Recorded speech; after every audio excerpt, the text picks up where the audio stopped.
Tonight, our first topic is the life and adventures of Marco Polo, the Venetian merchant who basically played matchmaker between medieval Europe and mysterious East Asia, from trekking the perilous Silk Road to serving in Kublai Khan's court. Polo's escapades painted a picture of Asia that left Europe both dazzled and totally bewildered for generations. His detailed notes on glittering cities, weird customs, and mighty empires became one of the most influential travel diaries ever. So, before you get comfy, as always, take a sec to like the video and subscribe only if you're into our weird little history dives. Of course, also, drop a comment telling us where you're watching from and what time it is there. Sometimes our stories are so thrilling, they put you right to sleep, and other times, well, not so much. It's time to turn off the lights, crank the fan for some white noise, and dive into tonight's show together. The year is 1254 Venice, a city built not just on water, but on wealth, ambition, and hushed whispers from distant lands. Merchants here sailed farther, bargained harder, and dreamed bigger than most medieval Europeans. And in this salty air filled with coins and silk, a boy named Marco Polo was born. He came into the world without his dad around. Niccolo Polo, a merchant and bona fide explorer, was deep in the East, traveling the caravan trails of Central Asia. Marco didn't see his father even once during his first 15 years. His childhood wasn't shaped by Dad's voice, but by his absence and the stories that tried to fill that silence. Marco grew up with his mom and family, surrounded by maps, merchant ledgers, and the constant jingle of counting coins. But more than anything, he soaked up stories, tales of Constantinople's domes, the cold winds of the Caucasus, and endless golden lands beyond Persia. These weren't bedtime stories. They were rumors.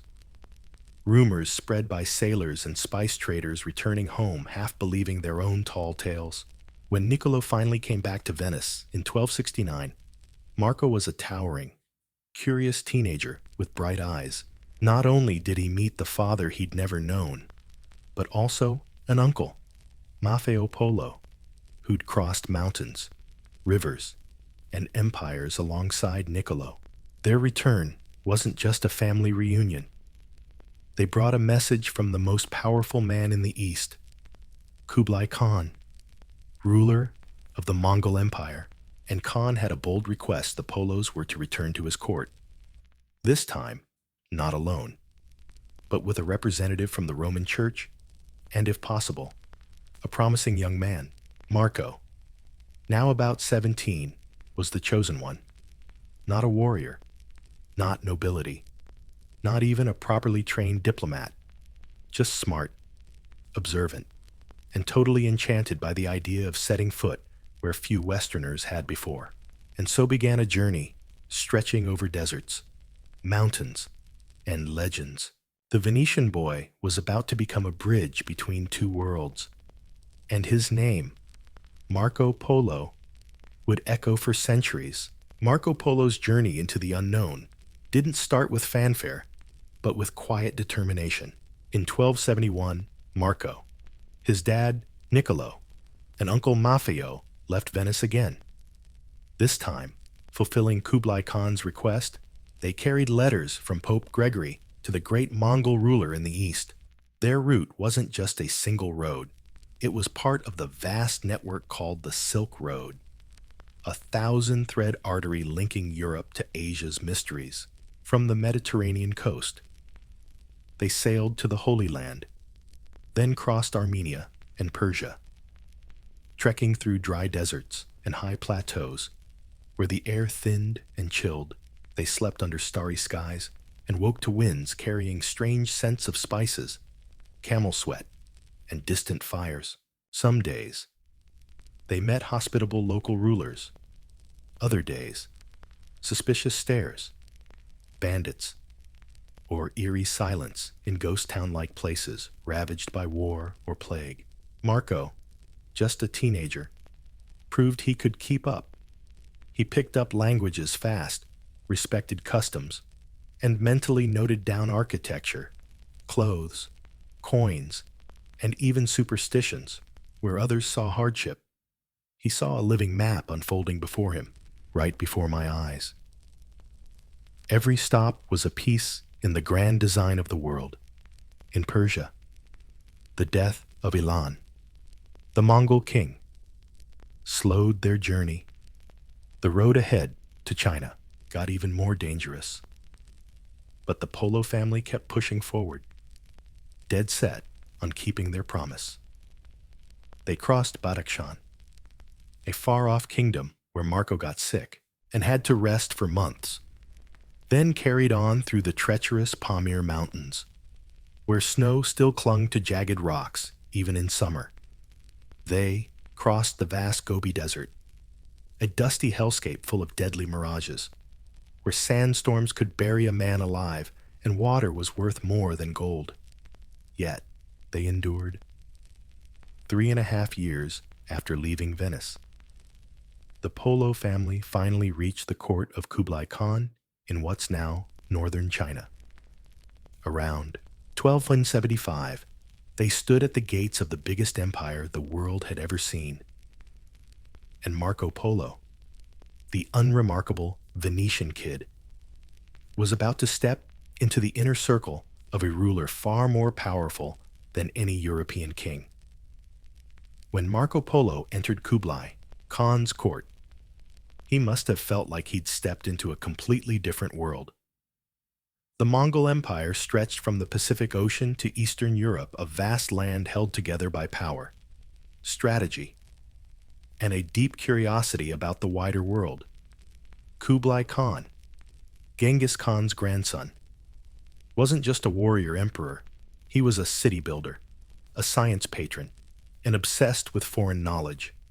His palace in Khanbalik, today's Beijing, wasn't some tent camp. It was a city of marble, gold, and sprawling gardens, more dazzling than anything Marco had ever seen in Venice. And Khan really liked him. Young, sharp, and eager to learn, Marco was charming and smart. He was fascinated by everything Mongol customs, the court's layout, the way cultures and religions blended like a flowing river through the empire. To Khan, this foreigner wasn't just a regular visitor. He was a useful brain. In no time, Marco was given a role few outsiders ever got. He became the trusted messenger of the Mongol court. The mission was huge.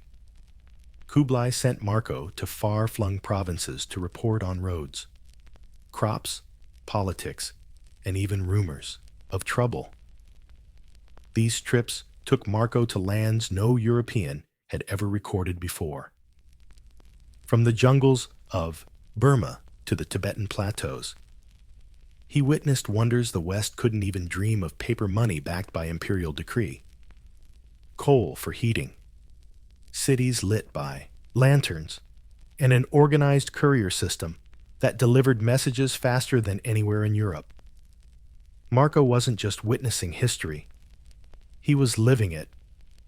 And everywhere he went, he took note of strange animals, odd rituals, and bustling trade cities.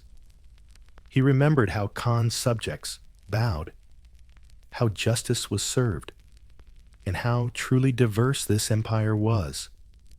Muslims, Christians, Buddhists, and Confucians all lived under one ruler, often in surprisingly peaceful harmony. For 17 years, Marco served Khan not as a soldier or spy, but as a bridge between cultures. And the longer he stayed, the harder it was to imagine going home. Venice faded in memory. China became his new reality. As Marco Polo traveled across the vast Mongol Empire, He became more than a guest in Kublai Khan's court. He became the empire's eyes, entrusted with sensitive missions. He was sent to remote corners of the kingdom, places few had seen and even fewer returned from. What he saw left a permanent mark on his memory. He crossed lands of snow, leopards, and hot sands, through jungles echoing with strange birdsong, and over rivers the color of jade.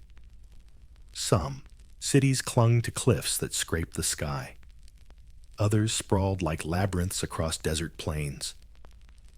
He rode for weeks without seeing a single stone house. The longer he stayed, the harder it became to imagine going back home. Venice was fading into a distant memory. China, that had become his new reality. When Marco Polo roamed the vast Mongol Empire, he was more than just a guest at Kublai Khan's court. He became the empire's eyes. Trusted with delicate missions, he was sent to the farthest corners of the kingdom, places few had seen and even fewer returned from. What he witnessed left a permanent mark on his mind. He traveled through lands of snow leopards and scorching sands, dense forests echoing with strange bird calls, and crossed rivers the color of emeralds. Some cities clung to cliffs that scratched the sky. Others sprawled like mazes across desert plains. He rode for weeks without spotting a single stone house, only yurts, smoke, and horsemen, shadows far on the horizon. He visited Yunnan, a land thick with jungles and rare spices. He saw salt being harvested from pink-hued lakes shimmering under the sun. He chatted with governors ruling under Khan's orders, keeping order in towns where Buddhist chants mingled with the calls to prayer from distant mosques. Everywhere he went, signs of order and discipline were enforced by the fearsome Yam system, a network of relay stations and horses that kept the empire connected at terrifying speeds. Marco was stunned by technologies the West couldn't even dream of. He saw paper money treated like gold, passports issued by the Khan guaranteeing safe travel, and huge bridges spanning rivers like delicate stone lace. He described fireworks not just for celebrations, but to scare the enemy in battle. Even sanitation and city planning were more advanced than anything he knew back in Venice.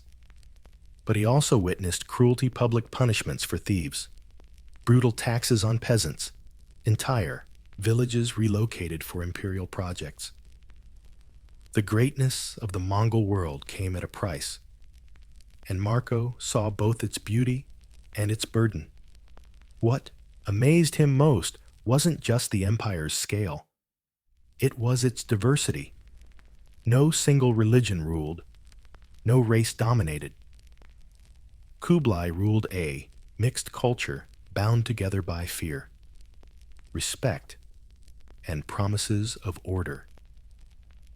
Marco soaked it all in with an outsider's eyes and a storyteller's memory.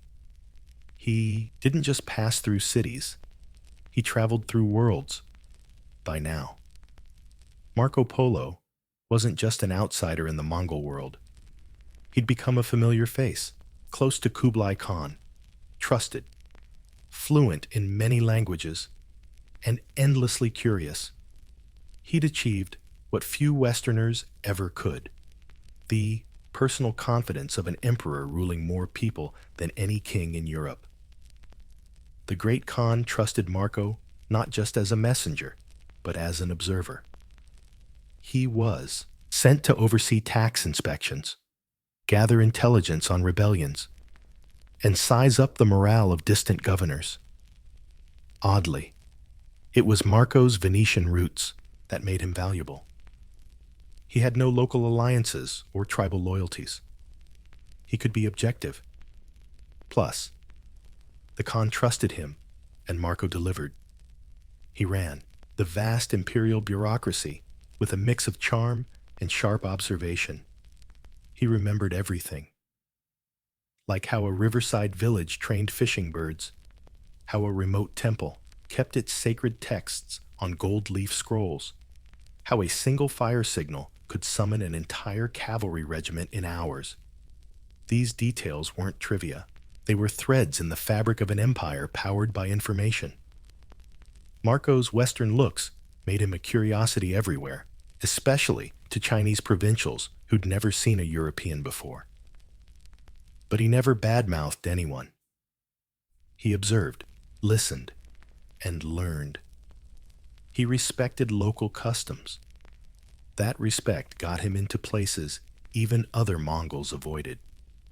He witnessed court rituals elaborate ceremonies with music, incense, and silk-masked dancers. He saw the Khan receive foreign envoys bearing gifts pearls from India, ivory from Africa, even lions from Persia. The Mongol court wasn't just a power hub.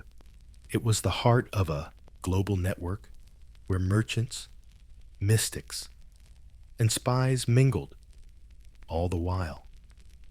Marco remained a rare breed, an observer who didn't quite belong anywhere, but was trusted as if he did.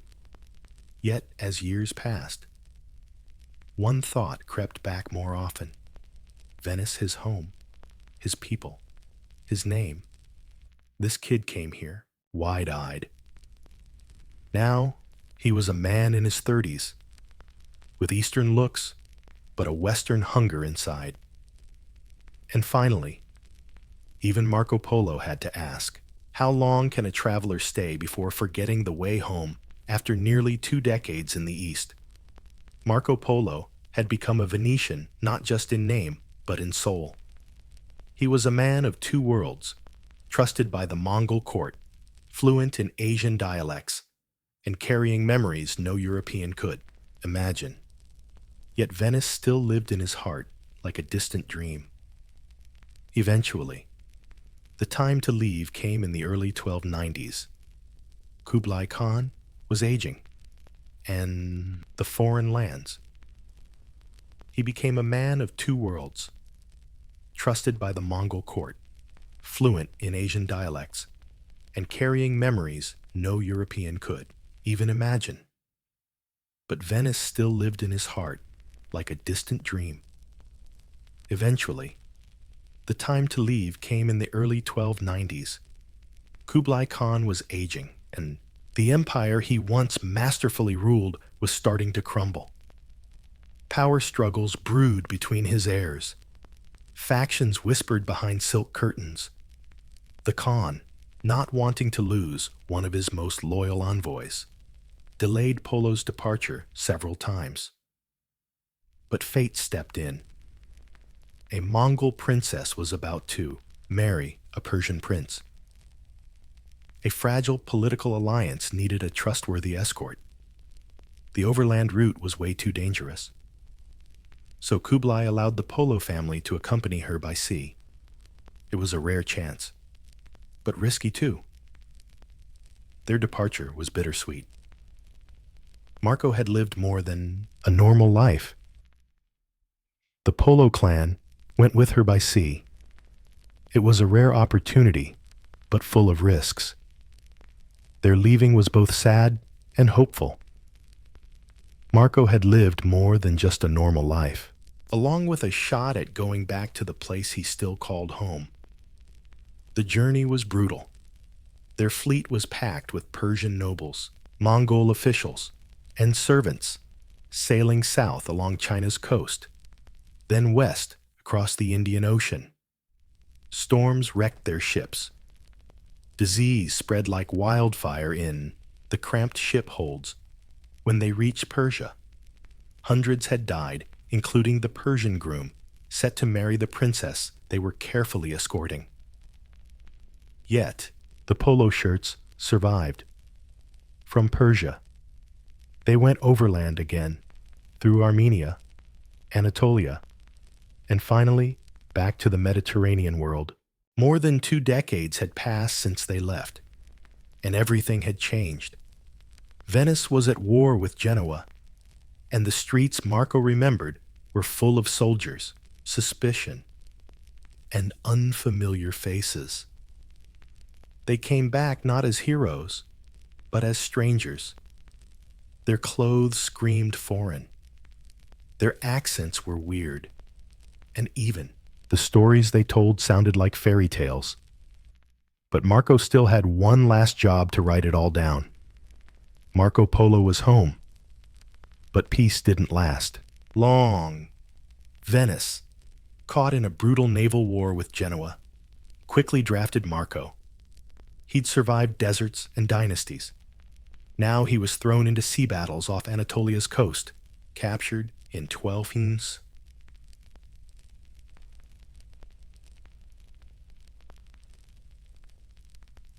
Marco was locked up in Genoa's dungeon, cold, damp, and dark. But it was there, behind those stone walls, that his most important journey began, in prison. Marco met a guy named Rustichello Depa, a writer of romantic and courtly tales, with nothing else to do. Marco started telling stories.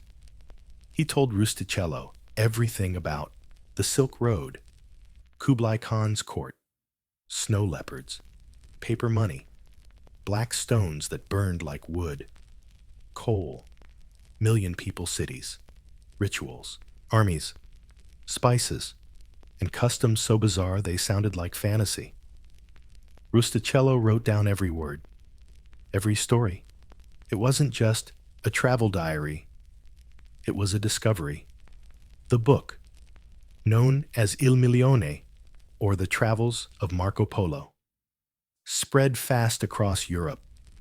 Even with low literacy, the stories were shouted out in courts, taverns, passed from sailors to scribes. Some believed it was a disguised treasure map. Others thought it pure fiction. How could Europeans believe people dined with the Emperor of China? Did you catch that rhino mistaken for a unicorn? Descriptions of cities bigger than Rome and systems more advanced than anywhere in Christendom. But Marco never wavered, even on his sickbed. When friends begged him to admit he'd exaggerated, he reportedly said, "I haven't told half of what I saw." The book had layers, a merchant's manual, inspiration for explorers, and for many, a door to a magical East. In the Middle Ages, truth and fiction blurred, but most importantly, Marco planted a seed. His stories showed the world was way bigger than anyone imagined. He'd traveled everywhere, and through the power of a book, invited the West to follow. Eventually, Marco Polo was released from prison, back to the familiar canals of Venice. But something had changed, not just him, but the world around him. He returned a second time, no longer strange, no longer doubted. Marco Polo's adventures ignited European imaginations. Kings, merchants, monks, even common folk talked about Cathay Marco's name for China, with its golden palaces, mighty armies, and spices that could transform dishes or preserve corpses. For most Westerners, his words painted the first vivid picture of the East. The book described paper money, a courier system that made Europe look bad, huge cities like Hyo and Kabalik, and people living and praying in ways you wouldn't recognize if you only knew Latin Christianity. It blurred the line between fact and big cities like Hyo and Kabalik, full of people living and praying in ways you wouldn't recognize if you compared it to Latin Christianity. It blurred the line between fact and magic, but it sparked something powerful curiosity. Marco didn't get insanely rich, nor did he return to claim power in the court or politics. He kept living like a normal merchant, quietly and seriously, spending his remaining days in his hometown. But his influence outlasted him and spread in ways he never imagined. One soul touched by this story was a young Genoese sailor almost 2 centuries later, a man named Christopher Columbus. Columbus carried a copy of Polo's travel tales, filled with his own margin notes. He believed Marco's descriptions of the East and hoped to get there by sailing west across the ocean. Just that says a lot. Marco never discovered new lands. He didn't conquer anyone. But he described and, in doing so, opened a door in other people's minds. He gave Europe a reason to look beyond its borders and believe there was more to explore. Historians have argued about how accurate his accounts were. Some say he never even went to China. Others think he exaggerated. But honestly, that's not the point.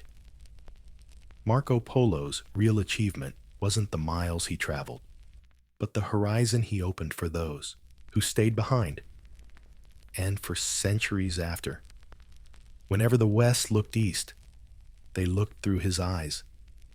Marco Polo lived to 69 and died in 1324. Not in some far-off land, but right in the city where his journey began, Venice.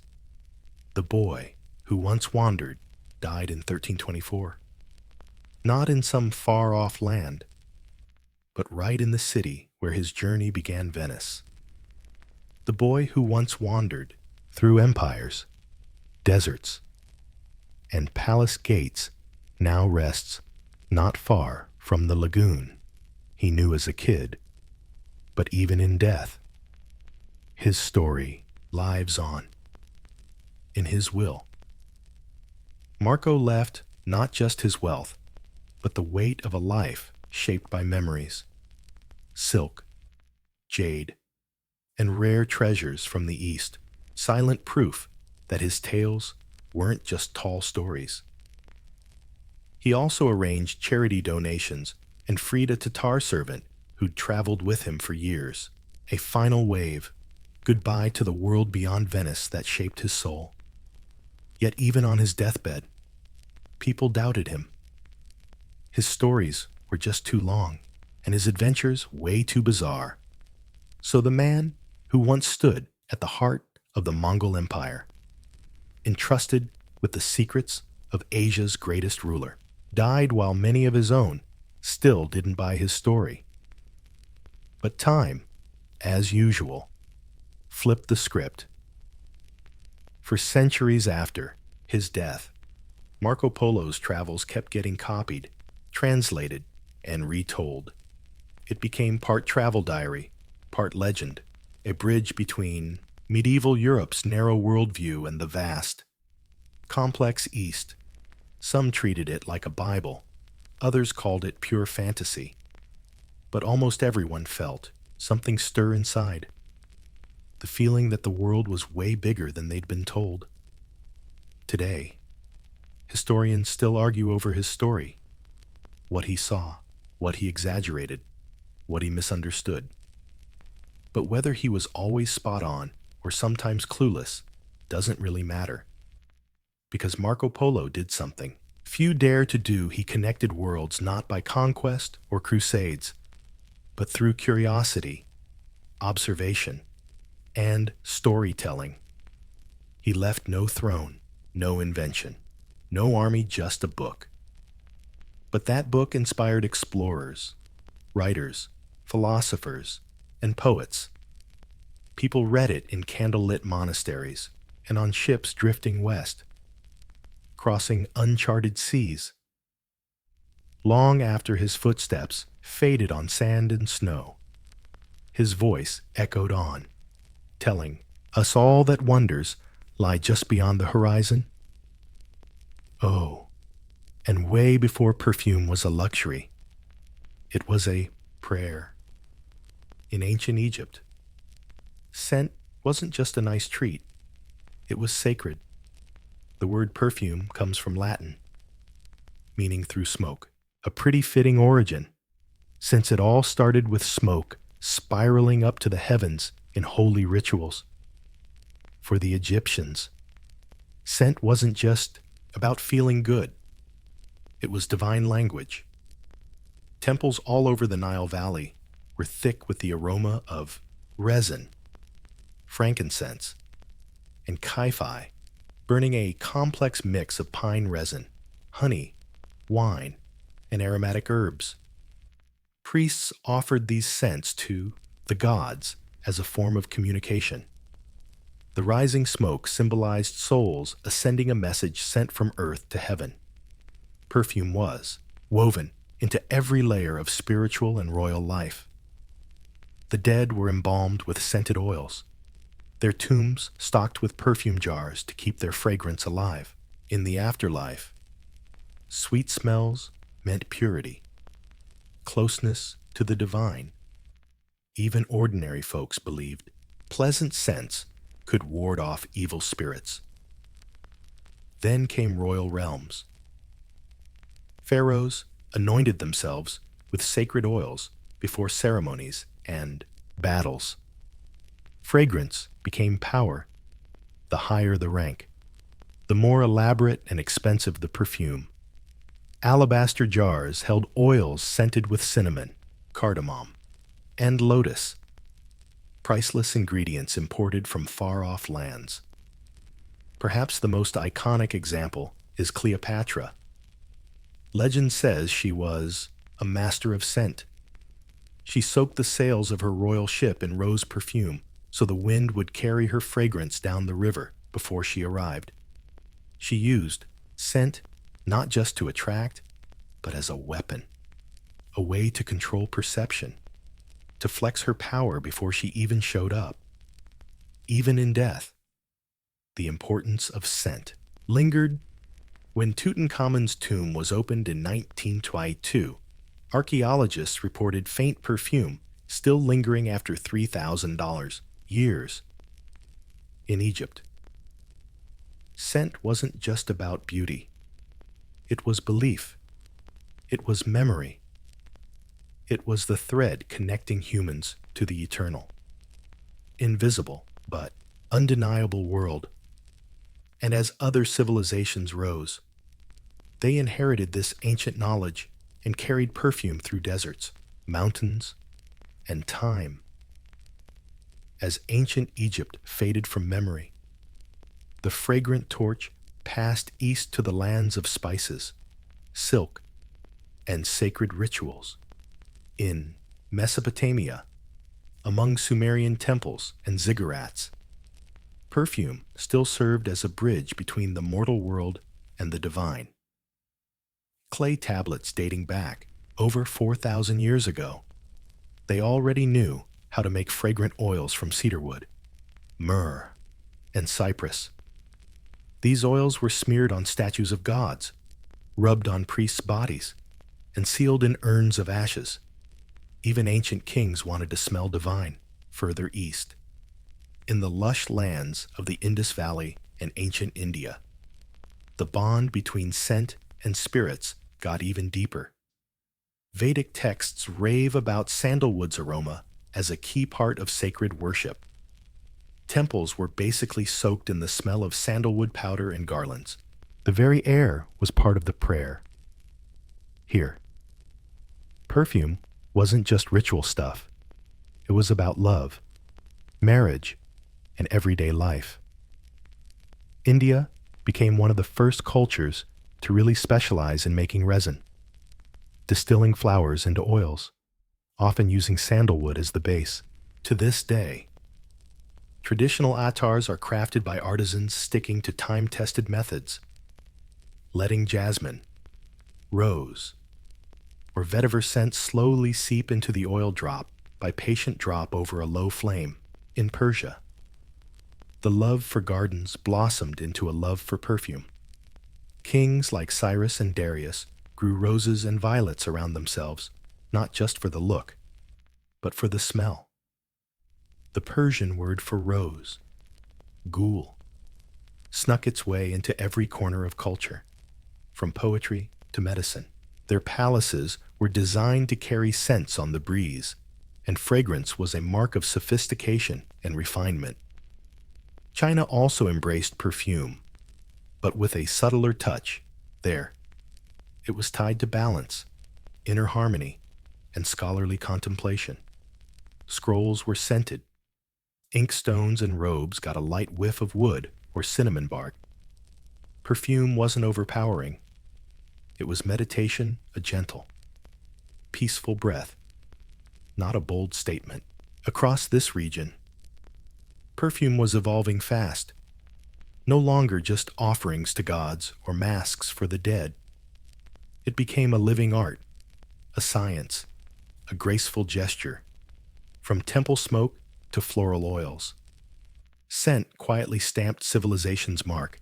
As the ancient world shifted westward, perfume followed suit, weaving into Greek philosophy and Roman luxury. What started as sacred temple incense turned into a symbol of elegance, wealth, and even virtue in these civilizations. In ancient Greece, perfume was both art and medicine.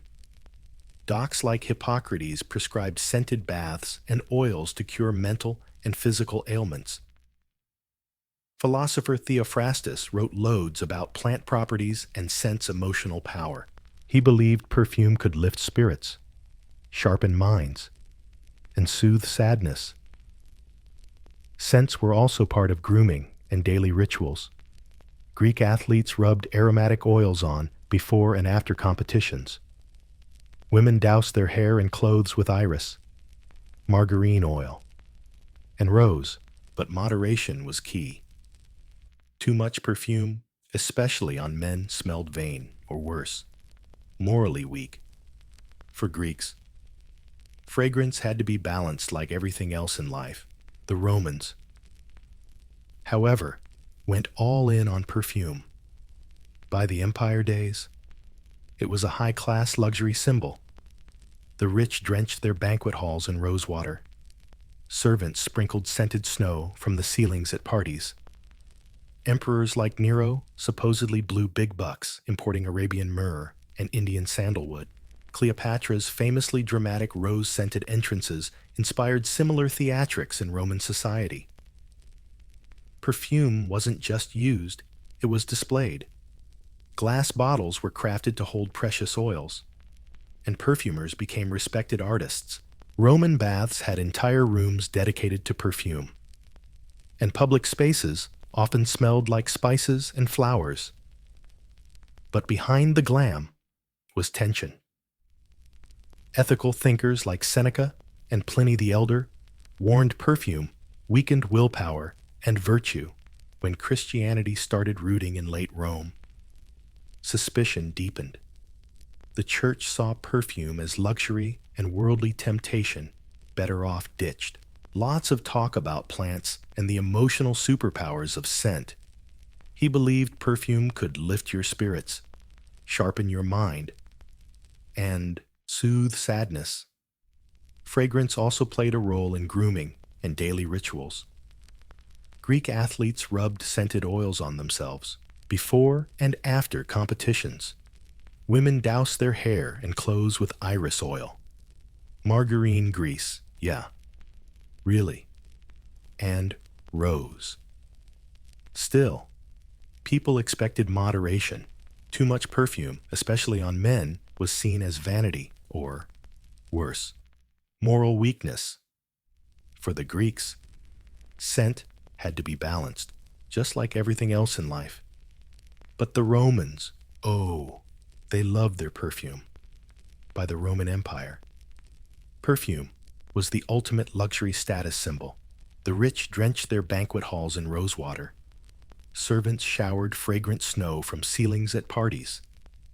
Emperors like Nero reportedly spent a fortune importing Arabian myrrh and Indian sandalwood. Cleopatra's grand rose-scented entrances inspired similar theatrical flair in Roman society. Perfume wasn't just worn, it was displayed. Glass bottles crafted to hold precious oils. And perfumers became highly regarded artisans. Roman baths had entire rooms dedicated to perfume. and public spaces often smelled of spices and flowers. But behind all that luxury was tension. Moralists like Seneca and Pliny the Elder warned that perfume weakened willpower and virtue.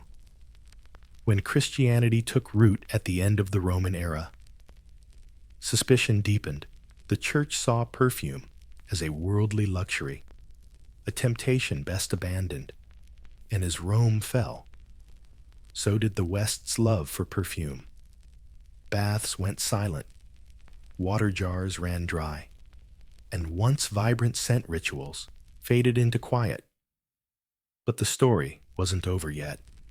Far to the east, another world was breathing new life into fragrance and preparing to send it back west, transformed.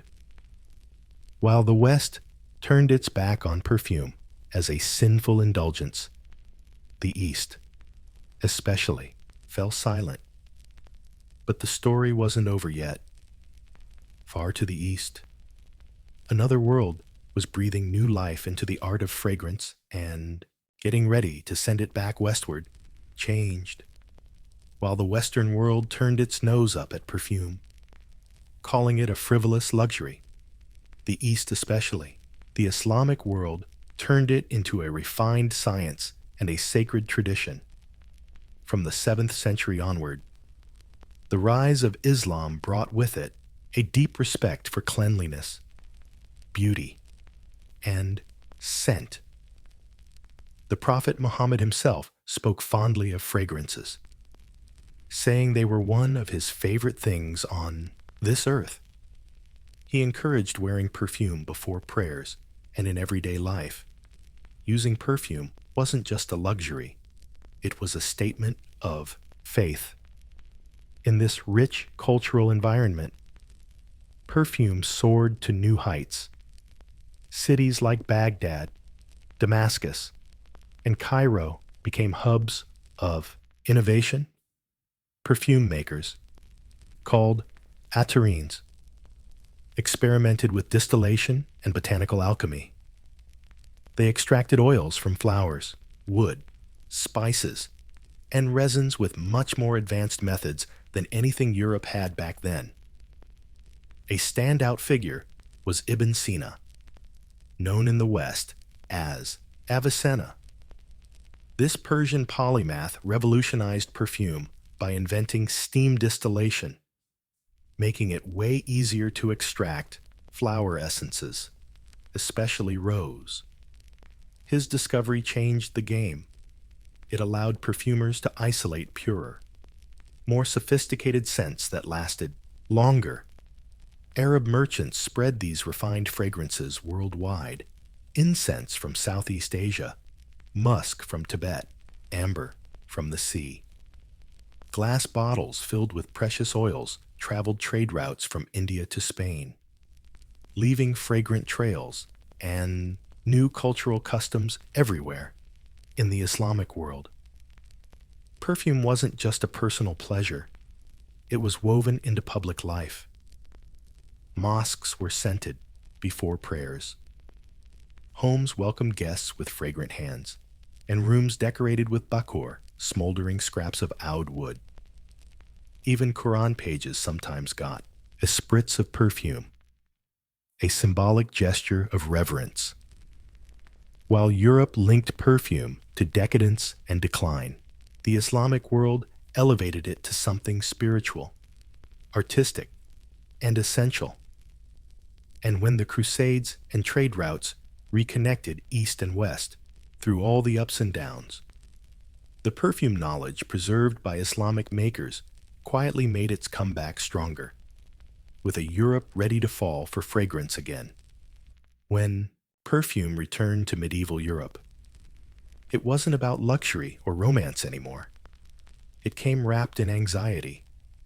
The continent was ravaged by plague, illness, and the mysterious belief that disease wasn't caused by germs, but by foul air. That mysterious belief that sickness came from bad air, not germs. The infamous miasma theory. People thought stinky smells carried disease, and invisible vapors, drifting in the streets, were basically death. So scent became armor. Doctors wore long beak masks stuffed with cloves, cinnamon, and lavender. These plague masks weren't just creepy props. They actually cleaned the air doctors breathed in. Nobles carried little scented balls, tiny metal spheres filled with spices and pine resin, to sniff when passing crowded markets or narrow alleys. Even churches started burning heavier incense, not just for holiness, but for health. Ironically, while fear boosted perfume's popularity, water became the enemy. Bathing, once a Roman ritual, was now seen as dangerous because it supposedly opened pores and invited disease. Without baths, fragrance was the only way to cover up body odor. Heavy oils and musk were slathered on skin. Clothes were smoked with herbs. Gloves soaked in orange blossom and cinnamon. It was a weird balance society feared indulgence, but desperately needed a distraction from the stench of death. Yet amidst the fear, knowledge returned. Through contact with the Islamic world from crusaders, merchants, and scholars, Europe slowly rediscovered the long-lost science of distillation.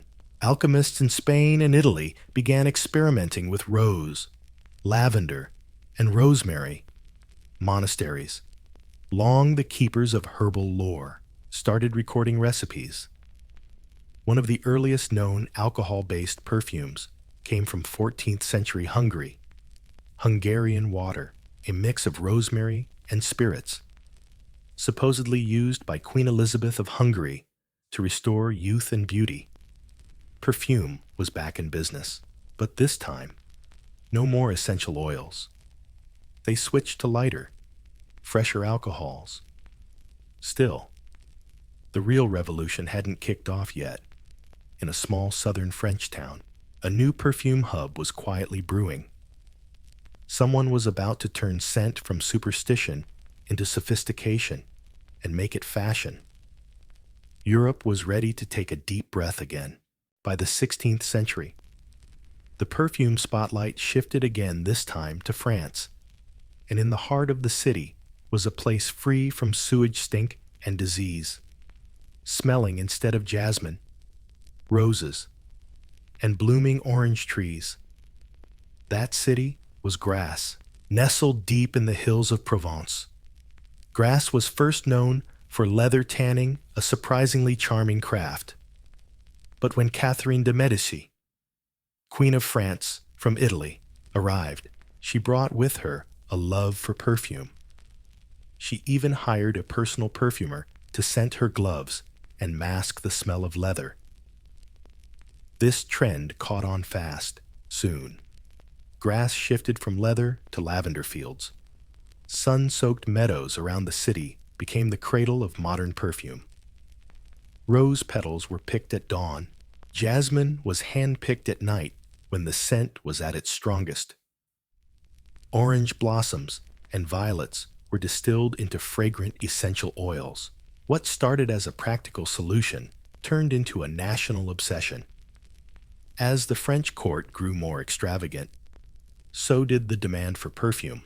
Versailles, Louis XIII's Grand Palace, became a temple of scent. Rooms were sprayed with orange water. Furniture was rubbed with scented wax. Courtiers dusted powdered violet and amber on their wigs. Rumor even has it that the palace fountain sprayed rosewater during royal celebrations. But behind all that glam was a less pleasant truth. Bathing was still a luxury, and perfume was just masking poor hygiene. The royals and nobles changed clothes multiple times a day not to get clean, but to smell fresher. They swapped outfits several times daily, not for cleanliness, but to smell better. Perfume makers became true artisans. They perfected the art of blending top, middle, and base notes to perfection. The craft of perfume mixing was honed to an art form. Then came the 18th century, the age of enlightenment.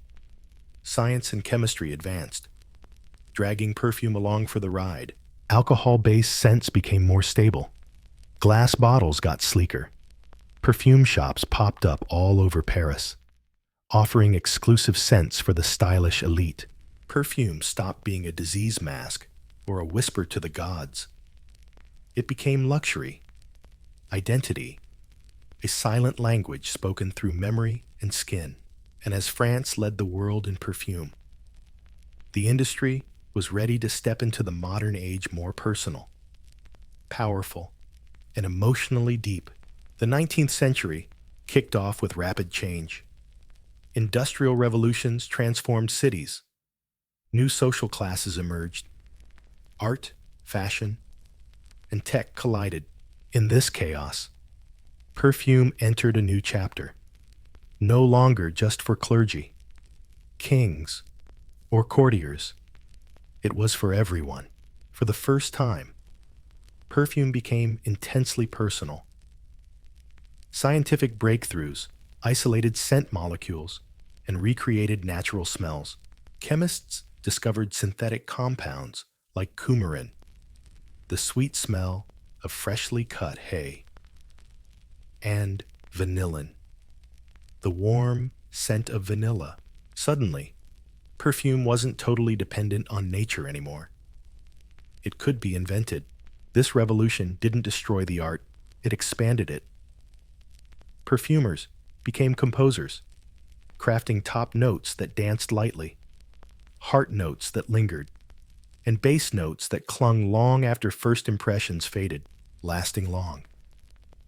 And bass notes that settled deep on the skin, long after the first impression wore off. In 1889, a milestone arrived, Jicky by Guerlain. And it didn't smell like flowers or fruit. It smelled mysterious. This event marked the birth of modern perfumery. Before long, scents became badges of identity and self-expression. By the early 20th century, perfume was no longer a ritual or royal trinket. It was an emotional symbol. Bottles were designed like sculptures. Ads promised magic, romance, and freedom. Wearing perfume was a way to decide who you wanted to be.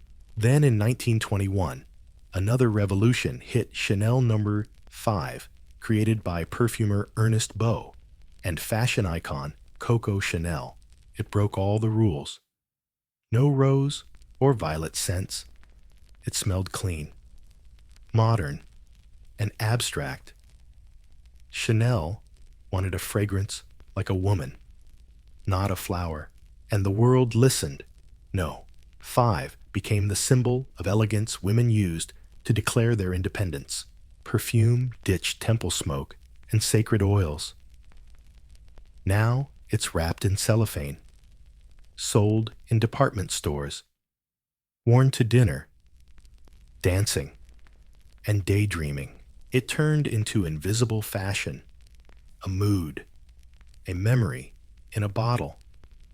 Every decade, perfumes got bolder, more rebellious, a silent revolt on your skin.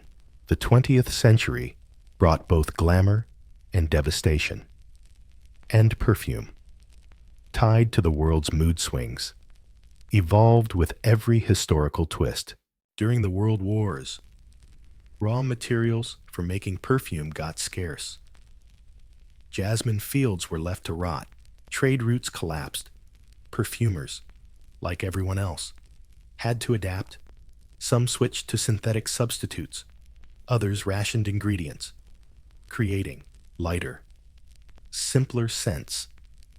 The bold, heady pre-war perfumes made way for practicality and restraint. Fragrance, like fashion, responded to demand. Even in wartime, scent stayed personal. Soldiers carried letters scented with home perfume. A familiar smell could bring comfort, closeness, even courage. For many, the scent of someone on a handkerchief or coat collar was a quiet reminder of what awaited them beyond the battlefield. After the war, the world craved color, life, and rebirth. The 1950s and 60s saw perfumes come back in pop culture. No longer just an elite luxury, perfume went mass market, advertised in magazines, and linked to celebrities and movie stars. Marilyn Monroe famously said she wore nothing to bed but Chanel No. 5. The fragrance that became legendary. The perfume industry exploded. New scents like Diarissimo, Arpege, and Youth Dew gave women personalities: elegant, innocent, seductive, rebellious. The perfume counter wasn't just selling scents, it was selling stories. You could pick the person you wanted to be, or create a whole new version with just one spray, a whole new you with just one spritz. Men's fragrances also soared, offering a balance of rugged masculinity and sophistication. The 1980s brought powerhouse scents, bold perfumes, perfect for shoulder pads and Wall Street ambition. But as the century wound down, something shifted. People got more aware of sustainable ingredients, allergies, and transparency. Suddenly, folks started asking, what's actually in this bottle?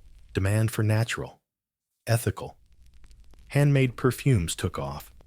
Niche perfume appeared, crafting scents in small batches. Its memory, its rebellion, its authenticity. And once again, fragrance became a mirror, reflecting a world both uncertain and desperate to be remembered. In the final chapter, we'll explore where perfume is headed and why, even in a digital world, we still want to leave a scent trail. Today, we live in a world where pretty much everything is digital, instant, and endlessly copyable. We scroll, swipe, and stream. But amid all that speed and noise, scent stands apart, timeless, real, and deeply human. You can't download perfume. You can't post its smell.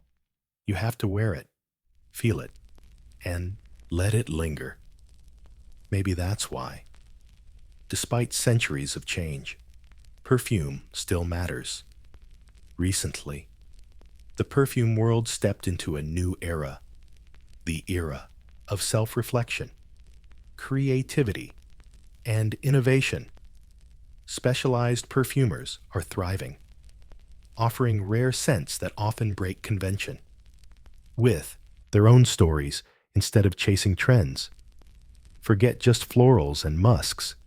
Now we have perfumes smelling like leather-bound books, rainforest rain, vintage leather, even nostalgia itself. Consumers don't want to smell like everyone else anymore. They want scents that feel intimate, personal, and genuine. Craftsmanship is back, where perfumers are seen as poets or painters. Small studios responsibly source, bravely experiment, and write formulas like love letters. Meanwhile, science keeps pushing boundaries. Now we can map scent molecules, recreate extinct flowers, capture the smell of space. Some perfumers even team up with AI to dream up combos no one ever imagined. There's also a growing push for sustainability. Big brands switch to biodegradable ingredients, reusable bottles, and ethical sourcing. The new luxury isn't just the label, it's the story behind the scent, and no matter how advanced technology gets, the reason we wear perfume hasn't changed memories. A scent can pull someone right back. Just a whiff of lavender, tobacco, or orange peel can teleport you to a kitchen, a train station, or a romantic summer night. Perfume is our invisible diary, a way to be remembered or to remember. From ancient Egyptian altars to French fashion houses, from love letters on battlefields to digital AI labs, perfume always reflects our human nature. It's history you wear, emotions trapped in a mist, present in absence, and as long as we crave attention, love, or just to be noticed, the story of perfume will never really end.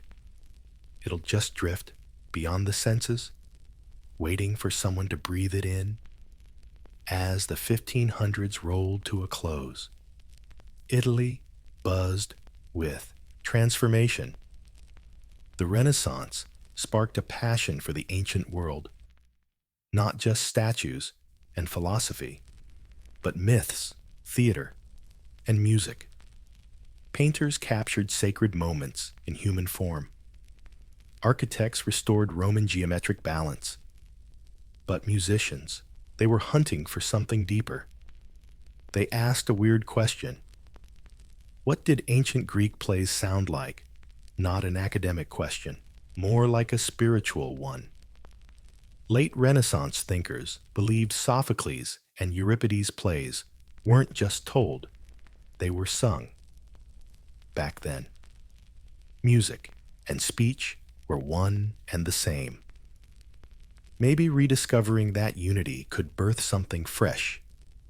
In Florence, a small group of poets, composers, and scholars gathered around Count Giovanni de Bardi. They called themselves the Camerata, and their mission was bold. They wanted to recreate the emotional punch of Greek tragedy, not with visuals, but with sound, a kind of music that hits the soul directly. No messy choral-style contrasts popular at the time. One of their most passionate members was Vincenzo Galilei, father of the astronomer Galileo. He believed harmony shouldn't dominate expression.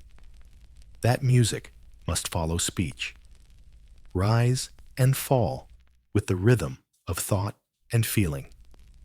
Revolutionary idea. Right, that melody, not complexity, was the key to human emotion. From this belief, a new form of music was born: monody.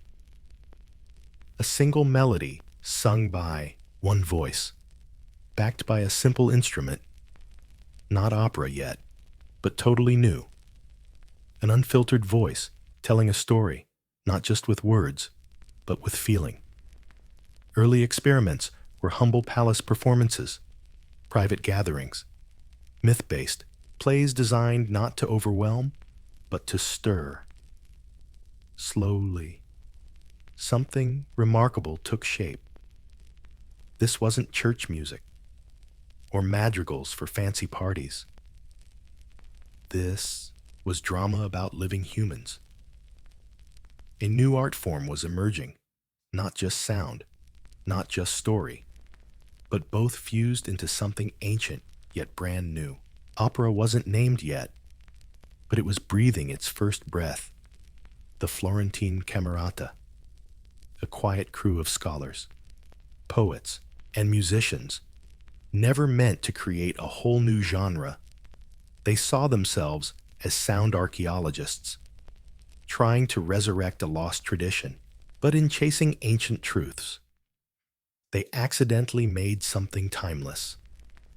Their experiments with expressive monody over simple accompaniment took off fast.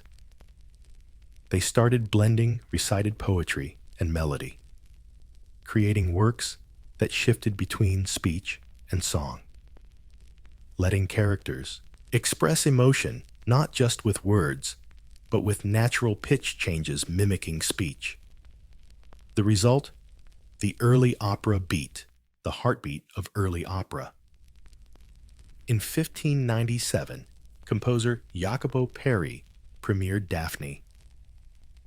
Often called the first opera based on Greek myth, it was an intimate little show for Florence's elite.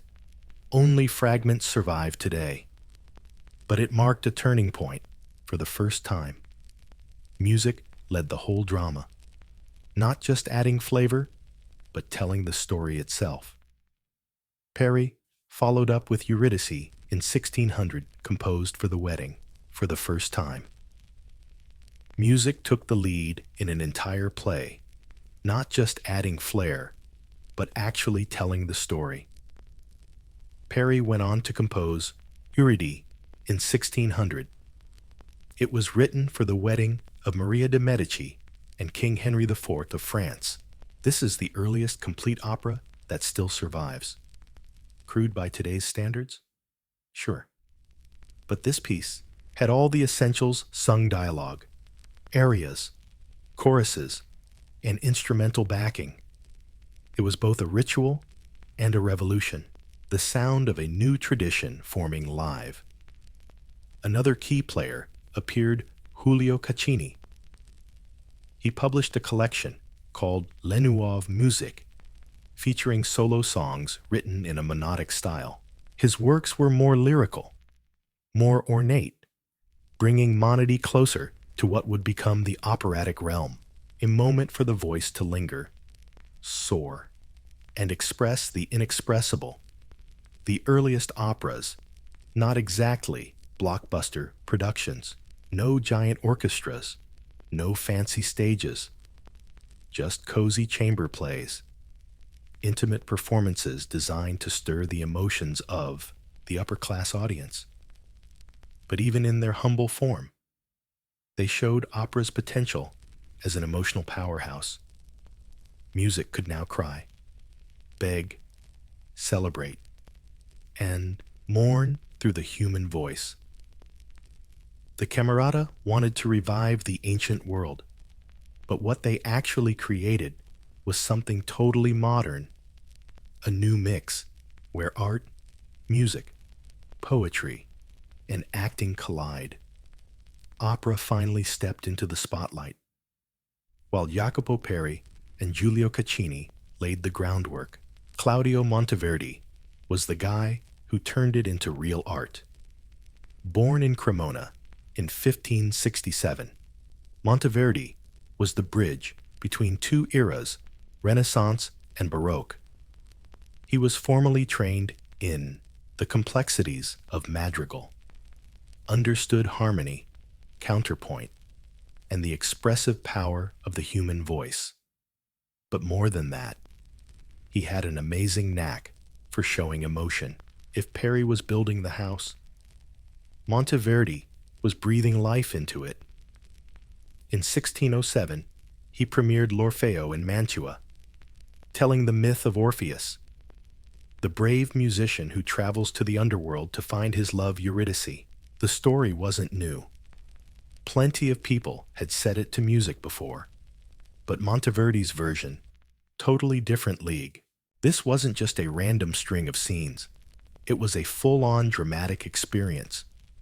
L'Orfeo had a full orchestra, which was insanely rare back then, featuring strings, harp, accordion, flute, cornet, and even trombone.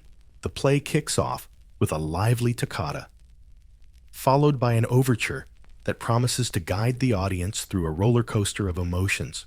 Then comes the main story, a rich mix of sung poetry and choruses, all tied together with instrumental interludes. The revolution of L'Orfeo wasn't just about the orchestra's size. The real magic was in its soul. Monteverdi didn't treat music as mere background. He made it talk. When Orpheus is happy, the music dances. When he cries, the music cries too. When he challenges the gods, the harmony shifts into a defiant shout. No boring show, don't tell here. These emotions weren't just hinted at, they were front and center, expressed through melody and harmony. This opera was a win for the Mantuan court. L'Orfeo was hailed for its creativity and beauty. It proved opera wasn't just an intellectual experiment. It was entertainment, passion, and power. Monteverdi kept composing operas like L'Arianna and Il Ritorno d'Ulisse in Patria. Many works got lost over time, but his impact stuck around. He showed opera could be grand and intimate at once, legend, music, and humanity could all share the stage. With Monteverdi, opera stopped being just theory. It became a living, breathing thing on stage. At first, opera was a courtly event, a private show for nobles, scholars, and high society. But by the 1630s, things took a turn. Opera stepped out of the palace and into the city. That city was Venice. In 1637, the first public opera house opened its doors, Teatro San Cassiano, for the first time in history. Regular folks, not just dukes and duchesses, could buy tickets to see a staged musical drama. This was a total game changer.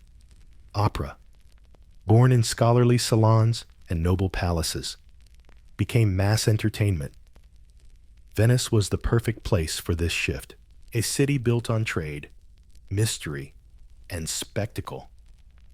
Venice thrived on theater, both in the streets and on stage. The Venetian Carnival blurred class lines, hiding identities and status. Opera added an extra layer of enchantment. Soon, more opera houses popped up. By mid-17th century, Venice had over a dozen theaters, all vying for attention. The opera season matched the carnival prime time for partying, indulgence, and showmanship. It became a tradition. Locals, tourists, and nobles flocked to theaters for the latest hits. This new audience brought changes to the art form. Composers tweaked their style. Music got more expressive, longer, and way more complex. The plot's all about romantic love, betrayal, and grand spectacle. The sets, over-the-top ships, palaces, hell bursting from trapdoors, everything designed to blow your mind. The theaters got a facelift, too. Adding box seats for the fancy folks, seats packed tight with eager spectators. Opera wasn't just for listening anymore. It became something to watch. And the stars, they started showing up. The biggest shockers, the castrati male singers, castrated young to keep their voices soaring high. Sure, it's tragic, but these guys had voices like no other, powerful, flexible, and downright ethereal. Castrati turned into mega celebrities, admired and envied all over Europe. In Venice, opera morphed into a business, mixing high art with mass appeal. It wasn't some revival of ancient Greece anymore. Opera became this wild, unpredictable, totally human thing. It finally found its real stage, and the world was never the same. As opera blossomed in Venice and beyond, one thing started stealing the show the voice. Opera stopped being just drama or philosophy. It became the playground of extraordinary singers. And the biggest stars, castrated men with voices like sopranos or altos, but with the power and control of grown men. Their voices were surreal, quick, dazzling, otherworldly. They could float above the orchestra or thunder down the stage. Sure, castration raised all kinds of ethical and medical red flags, but these castrati were the rock stars of the 17th and 18th centuries. Paid outrageously, inspiring wild fandom, and often worshipped not just for their looks, but purely for the voice. Some lived lavishly, collecting art, keeping lovers, building legends. Composers started tailoring music just for these vocal superheroes. Operas got more complex to show off their skills. The da capo aria, an ABA song form, became the crowd favorite. It let the singer start simple, then dive into a fancy improvisation before returning to the first part. That was the moment everyone waited for. When the performer, alone under the spotlight, shone like a diamond, the theater changed. No longer a community storytelling hub, it became a temple of the voice. People came to hear the impossible, vibrato, runs, and leaps all in one breath. But it wasn't just the cast that wowed. Sopranos and tenors also stood out, each carving out their own emotional territory. The grieving queen, the desperate lover, the betrayed hero. Characters became vehicles for incredible singing. A soloist could hold the stage for 10 minutes or more, silencing the crowd before applause erupted like thunder. Opera's power today lies in lifting the human voice to something sacred, raw emotion, unspoken but sung, stretched to the edge, to unreachable limits. In an age of refinement, the voice is king. The audience doesn't just follow the story, they follow the singer. And composers soon shaped operas not around myths or philosophy, but around the killer voices they had to showcase. While Venice built the public stage for opera, other Italian cities also pitched in, each leaving their unique stamp on this art form. Rome and Naples stood out.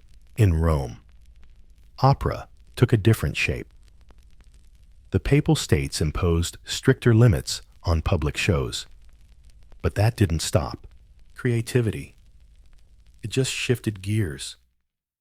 Opera got more sacred, symbolic, and theatrical. Since women were often banned from the stage, male performers, including castrati, played female roles, adding a weird, almost surreal layer to performances. Roman opera emphasized grandeur and moral seriousness. Productions were elaborate, language polished, and characters often inspired by biblical or allegorical themes. Composers experimented by mixing dramatic action with spectacular effects, flooding the stage, dropping gods from the ceiling, or revealing massive sets, moving before the audience's eyes.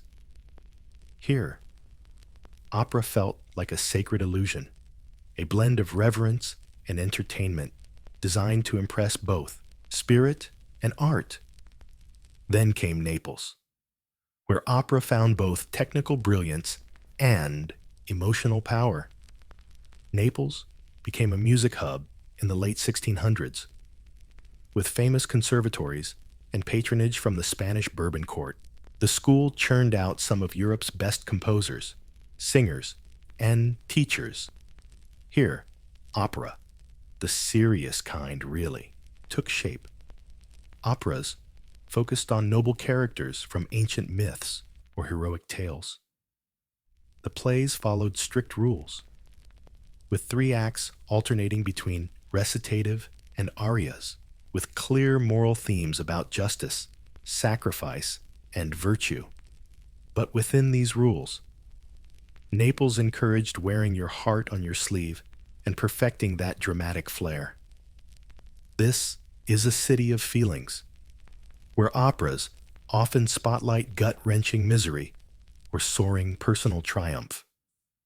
Composers like Alessandro Scarlatti helped shape this style, laying the groundwork for generations to come. He cranked out dozens of operas, many with long, emotionally charged sections, forcing singers to push their breath control and technique to the limit. Naples turned opera into a star factory, and its influence quickly spread all over Europe. From the fancy halls of Rome to the buzzing theaters of Naples, opera was on the rise. It was no longer just a Florentine experiment. This was an Italian phenomenon, and it wasn't long before it spread even further. By the early 18th century, Italy was the undisputed opera capital. But opera itself wasn't staying put in Italy. It started heading north, carried by singers, musicians, and a noble passion. Across Europe, it was welcomed not just as a novelty, but as a sensation. In France, opera was tweaked to fit a very different cultural taste. Under King Louis XIV, tragédie lyrique was born, a genre-mixing dance, chorus, and elaborate stagecraft with the grandiosity of French classical drama. While Italian opera was all about vocal fireworks, French opera cared more about performance and cohesive style. Composers like Jean-Baptiste Lully and later Rameau borrowed Italian techniques but kept their own national flavor. Many French nobles and patrons just couldn't resist the polish of Italian artistry. In Germany, the seeds of a distinct operatic tradition began to sprout. Though Italy's influence was still strong, German courts hired Italian composers and castrati. Even young George Friedrich Handel trained in Italy before settling in London, soaking up their vocal and dramatic style before blending it with German and English traditions. His earliest operas, written in Italian, toured all over the continent. But it was in England that Italian opera found some of its most enthusiastic, if sometimes bewildered, fans. In the early 1700s, London theaters started staging long Italian operas, often featuring imported stars. The aristocracy flocked to hear castrati. Stunned by their otherworldly voices, the biggest celebrity was Finelli, a singer almost legendary in fame. He sang for kings, cured depression with his voice, and inspired composers to create works of unreal beauty. Opera had become Europe's high art form, the international language of music, emotion, and power. Italian was the go-to language for opera, even in cities that weren't Italian. Going to the opera was a fashion statement, a cultured flex, and a way to connect with the wider world of beauty. But as opera spread, something started to shift. National traditions began to form. Local languages started popping up on stage, and a new generation of composers, some Italian, some not, would soon reshape the genre again. Opera had conquered Europe, but its next transformation took it from courtly elegance to something way more human. For decades, opera was only for gods and kings. Songs told tales of ancient heroes and legendary sacrifices, sung in a formal, dignified style. But by mid-18th century, something started stirring at the edge of the gilded stage. Laughter.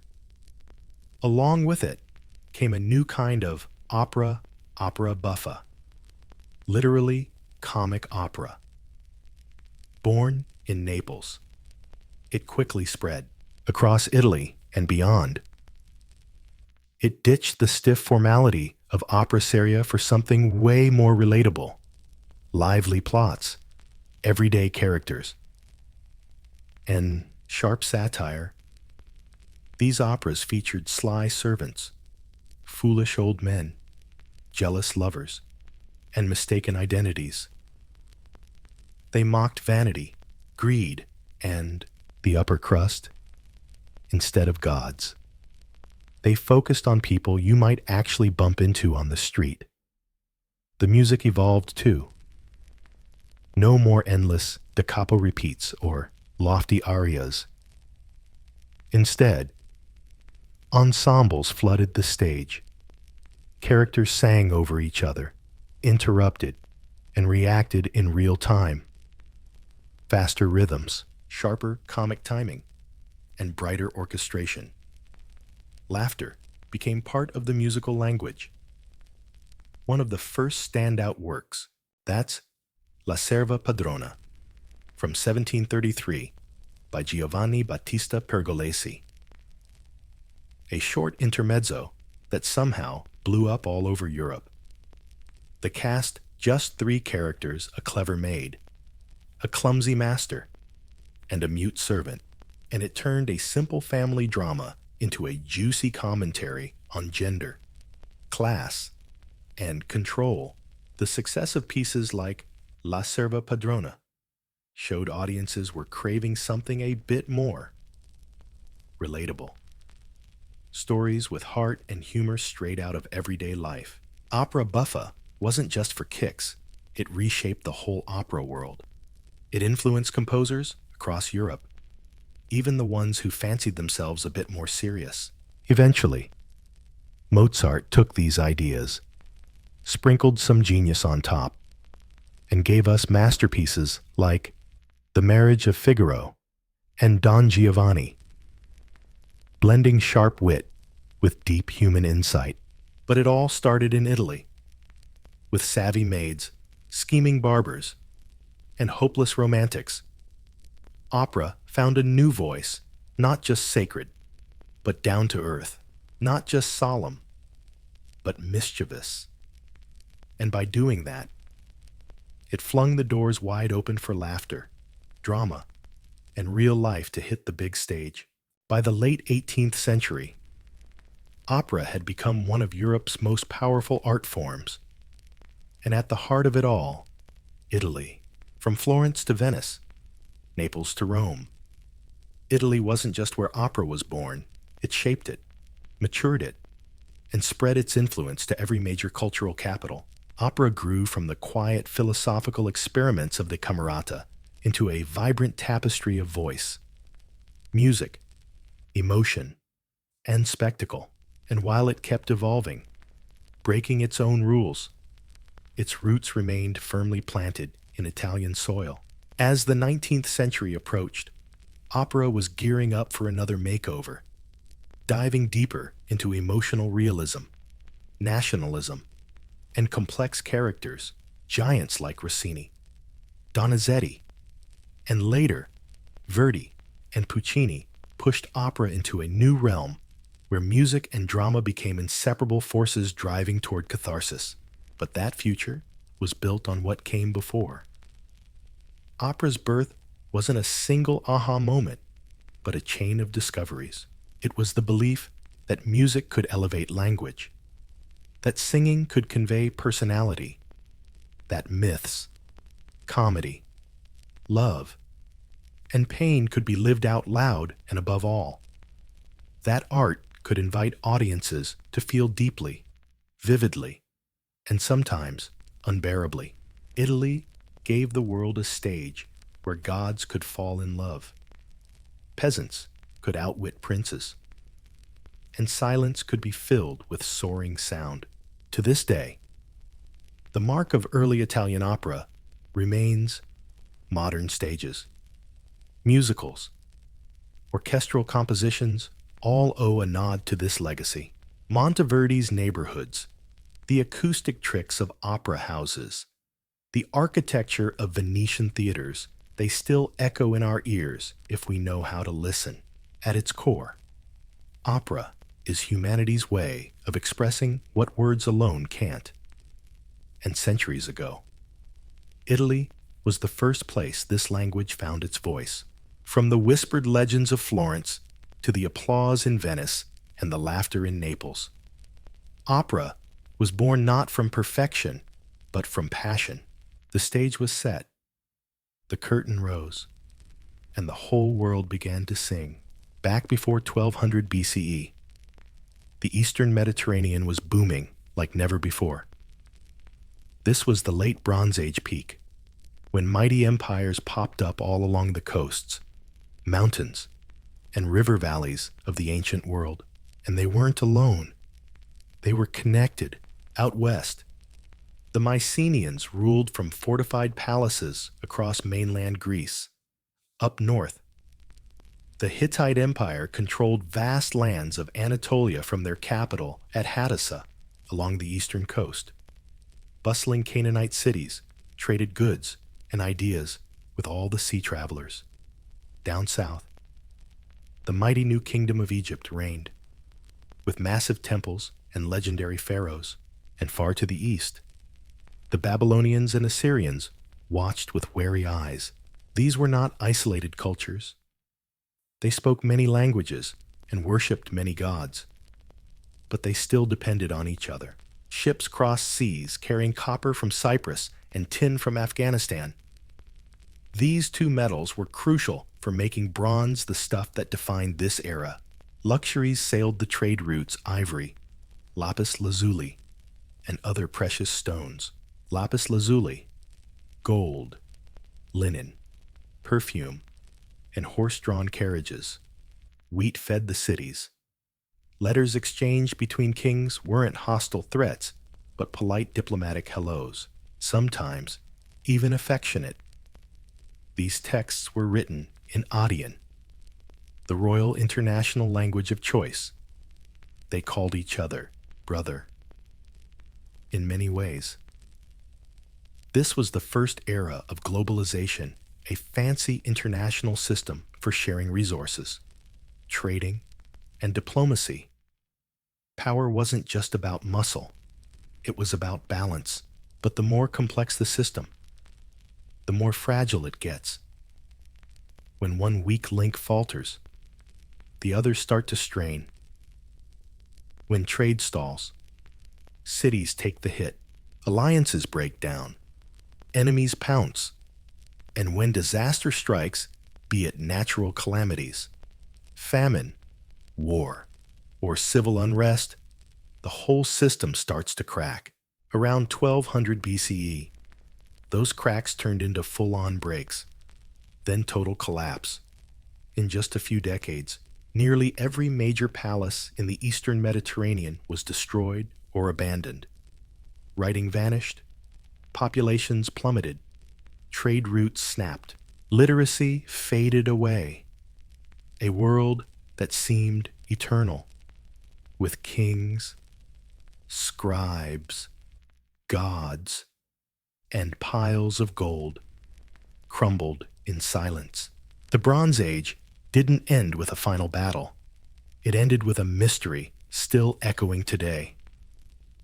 Across the hills and plains of mainland Greece, stone palaces once stood tall like fortresses. The Mycenaeans, inheriting Minoan influence and ruling the sea trade, built a network of powerhouse city-states: Mycenae, Pylos, Tyrans, and the so-called Thieves. Each kingdom ruled by a one-axe, the warrior king, backed by scribes, craftsmen, and soldiers. Their culture was scholarly, focused, and super-militarized. They left records in a script called Linear B, listing everything from rations to chariot wheels. They were tightly organized, could rally armies, build solid fortifications, and manage complex trade across Greece and beyond. But around 1200 BCE, the Mycenaean world started to fall apart. First came destruction. Palaces toppled one by one. Pylos burned down. Mycenae might have been razed twice. Tyrans and the Thieves met the same fate. Linear B disappeared. No more precious gems. No more records. The bureaucratic machine ground to a halt. Then silence. Towns shrank. Grand architecture vanished. Trade links broke. A dark age began. Not metaphorically dark, literally dark. For centuries after, Greece had no writing, no palaces, no big cities, just scattered villages clinging to memory and myth. So, what went down? This area sits on fault lines, and many cities show earthquake damage. Others suggest invasions or rebellions. Maybe internal chaos from lower classes long oppressed by palace elites.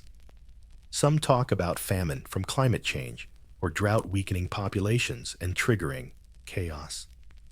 And then there's the ghost of the sea peoples, mysterious pirates who keep popping up in Egyptian records. An outside force might have hit the Greek coast. The truth probably mixes all of these factors. The Mycenaean world was complicated, and complexity breeds vulnerability. When systems are tightly linked, collapse can cascade. And so, a civilization that inspired Homer's tales of Agamemnon, Achilles, and Troy didn't fall in one epic defeat, but faded slowly and systematically. Yet, its influence laid the foundation for Greek identity for centuries after. North of the crumbling Mycenaean world was the Hittite Empire. Once a Bronze Age superpower centered in Anatolia, modern-day Turkey, the Hittites built their empire through war, diplomacy, and innovation. They competed with Egypt, challenged Assyria, and signed the world's first international peace treaty after the Battle of Kadesh. Their capital, Hattusa, was an engineering marvel surrounded by walls, packed with temples, libraries, and royal archives. From there, kings commanded distant governors, settled disputes via standardized inscriptions, and exchanged letters with pharaohs as equals. Then, around 1190 BCE, those messages stopped. Inconsistent steles and exchanged letters with the pharaohs as equals. Then, around 1190 BCE, those messages just stopped. The city was destroyed, abandoned. Buildings collapsed, archives buried under ash and rubble. No grand inscriptions explain why. No stone tablets warning about what happened. The empire simply vanished, replaced by silence and confusion. So, what really happened to the Hittites? Some evidence suggests the heartland suffered waves of invasions or migrations, possibly from displaced peoples coming from the west. Their vassal states in Syria and Cilicia were attacked. Others suggest internal chaos, with rival factions weakening the core. Food shortages might have happened, maybe due to after the capital fell. The empire's loose territories quickly unraveled. Unlike Egypt, which weathered the storm, the Hittites weren't so lucky. Their central control crumbled. Their government vanished, and their people splintered into fractured kingdoms, later called the Neo-Hittites, scattered across northern Syria and southeastern Anatolia. But that glory gone. A kingdom that once stood toe-to-toe with pharaohs and kings, cracked the secrets of iron and law, balanced war with diplomacy, just disappeared, vanished from history's stage for over 3,000 years until archaeologists dug them up again in the 20th century. Today, we piece together their story from clay tablets and crumbled gates. The Hittites left no sob story. But the scale of their collapse and the eerie silence of Hattusa still shock and warn us. In a carefully built world like theirs, not even the toughest walls could hold back what was coming. Among all the powers at the end of the Bronze Age, Egypt lasted the longest and was forgotten the longest. In the 13th century BC, under pharaohs like Ramesses II, Egypt was powerful, sophisticated, and stable. They held the line against the Hittites, built massive temples along the Nile, and kept desert tribes at bay. Their influence stretched deep into Canaan and Syria, with vassal cities sending tribute in gold, grain, and loyalty. But by the reign of Ramesses III, just a few decades later, Egypt was on the defensive. Something big was heading their way. Egyptian records tell of an invasion by a mysterious force known only as the Sea Peoples. This alliance of warriors came by land and sea. Armed with weapons and fire, they swept across the eastern Mediterranean, attacking cities, destroying palaces, and toppling kingdoms. In inscriptions at Medinet Habu, Ramesses III describes this invading horde like a storm. He names them Peliset, Shirin, Luca, Shecheslesh. They came riding chariots and sailing ships, burning cities as they advanced. They'd already destroyed Hatti. They smashed cities in the Levant and were now at Egypt's doorstep. Ramesses was gearing up for battle. He fortified the plains, built up the navy, and they called themselves Peliset, Sharon, Luca, Shecheslesh. They rolled in with chariots and ships, torching cities as they went. They already smashed Hatti. They wrecked cities in the Levant, and now they're at Egypt's doorstep. Ramses was gearing up for battle. He fortified the plains, built a navy, and faced them head-on land and sea. Egypt barely scraped out a win. The invaders got pushed back. The leftovers settled border areas, some even blending into Egyptian society. But the victory came with a hefty bill. Egypt survived, but it wasn't the same anymore. After Ramses III, the empire quickly crumbled. The central government faded. Tombs got robbed. Grain ran scarce. The first recorded labor strike in history went down at Deir el-Medina. The empire's golden age was over. Egypt retreated, inward. No longer the powerhouse of old. It was a kingdom bracing for a long decline. Unlike Mycenae or Hattusa, Egypt left us desperate. Vivid records carved in stone. They reminded us of the Sea Peoples. They documented their own struggle.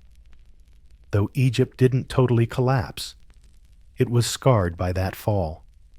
A civilization lasting 2,000 years had hit its limit.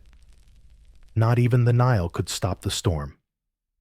Among the oldest mysteries of the Bronze Age collapse are the Sea Peoples, this shadowy, creepy presence popping up again and again in Egyptian, Ugaritic, and other coastal records.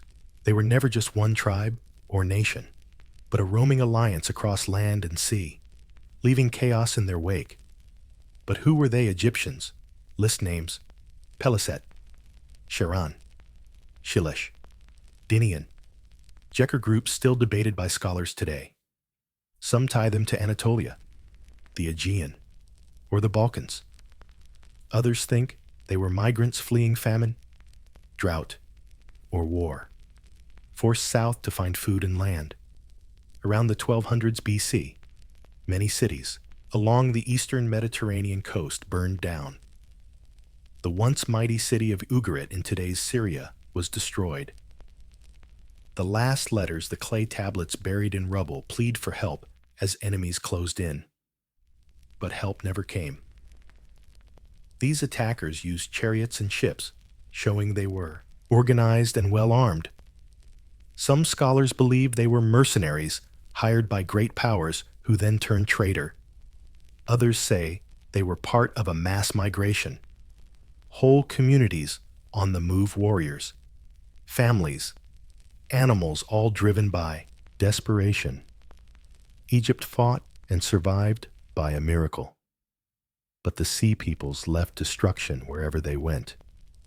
They settled in some places. Scholars think the Peliset mentioned in Ramses II's inscriptions are the Philistines, later known in biblical texts as fierce enemies of Israel and Canaan. So, were the Sea Peoples invaders or victims? Probably both. Their arrival might just be a symptom, not the cause, a domino effect sparked by climate change, famine, and systemic collapse. When central powers can't feed their people, populations move, and when food runs out, folks start fighting. The Sea Peoples remain anonymous in many ways, but their legacy is crystal clear. They're the face of chaos, a sign the old world was gasping its last. And when they landed on distant shores, they left more than fire and ashes. They left behind an era in ruins. While war and invasion left obvious scars, another force quietly brewed beneath the surface climate. In recent decades, scientists and archaeologists have found evidence of a prolonged drought in the eastern Mediterranean starting around 1200 BC. Pollen samples, sediment cores, and abandoned fields show a sharp drop in rainfall and harvests. For an agricultural civilization, this was a disaster. The great Bronze Age empires depended on surplus food to feed people, pay workers, and desperation. Egypt fought back and somehow survived. But the Sea Peoples left a trail of devastation in their wake. They settled in some places. Scholars believe the Peliset mentioned in Ramesses II's inscriptions were the Philistines, later known in biblical texts as fierce enemies of Israel and Canaan. So, were the Sea Peoples invaders or victims? Probably both. Their arrival might have been just a symptom, not the root cause, part of a domino effect triggered by climate change, famine, and systemic collapse. When central powers can't feed their people, populations move, and when food runs out, people fight. The Sea Peoples remain anonymous in many ways, but their legacy is crystal clear. They are the face of chaos, the signal that the old world was gasping its last, and when they stormed those distant shores, they left behind more than fire and ash. They left behind a broken era. While war and invasion leave obvious scars, another force silently lurked beneath it all: climate. In recent decades, scientists and archaeologists have uncovered evidence of a prolonged drought in the eastern Mediterranean, starting around 1200 BC. Geology and archaeology have uncovered proof of a prolonged drought in the eastern Mediterranean, starting around 1200 BCE. Pollen samples, sediment cores, and abandoned fields show a sharp drop in rainfall and massive crop failures. For an agriculture-based civilization, this was a disaster. The great Bronze Age empires depended on surplus food to feed their people, pay workers, and trade with neighbors. When crops failed, cities starved. When granaries ran dry, economies collapsed. What once was a network of mutual support in the region turned into a glaring weakness.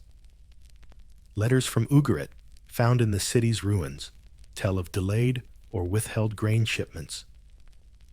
Hittite texts describe, even in Egypt, where the Nile floods had been a reliable lifeline forever, signs of stress started popping up. The Ramesside government had to ration grain to refugees and workers, putting serious pressure on the empire's resources. In the good old days, these systems worked, but when scarcity hits, they crumble. Famine didn't just cause hunger. It sparked panic. Trade routes broke down as regions hoarded what little they had. People fled cities for the countryside. Some turned to looting. Others just packed up and moved on. In that chaos, order started to unravel. Bronze Age cities weren't built to handle long-term instability. They were complex machines, relying on bureaucrats, scribes, armies, and trade, everything centralized. When a palace burned down, the surrounding infrastructure went up in flames too. And without written laws or constitutions, legitimacy came from tradition and power. When that power couldn't provide food or security, it lost its grip.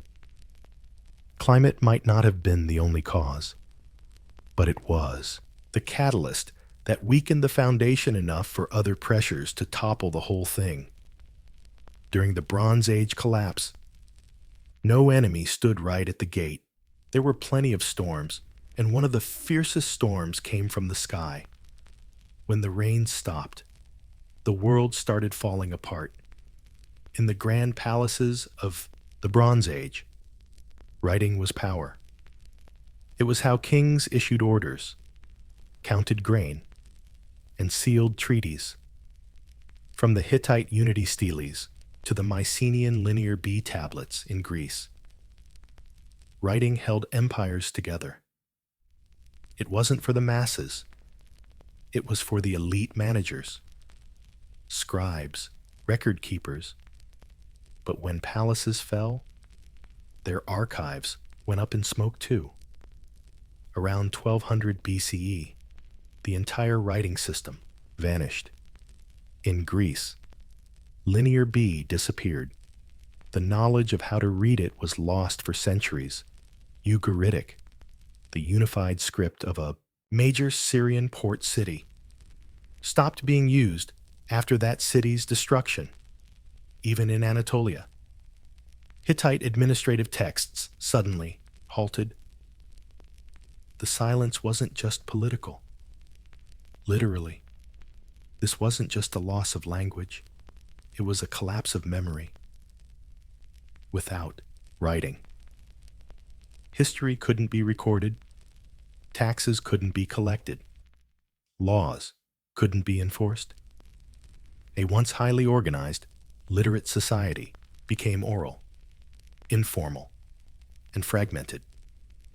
Over generations, stories of gods and kings were kept not on clay or parchment, but through songs and spoken word, passed along by fireside, smoke, and village gatherings. Maybe that's why so much of what we know, centuries later, comes to us as mythology. From the ruins of Mycenaean Greece emerged tales of Achilles, Odysseus, and Agamemnon, not penned by historians, but sung by poets.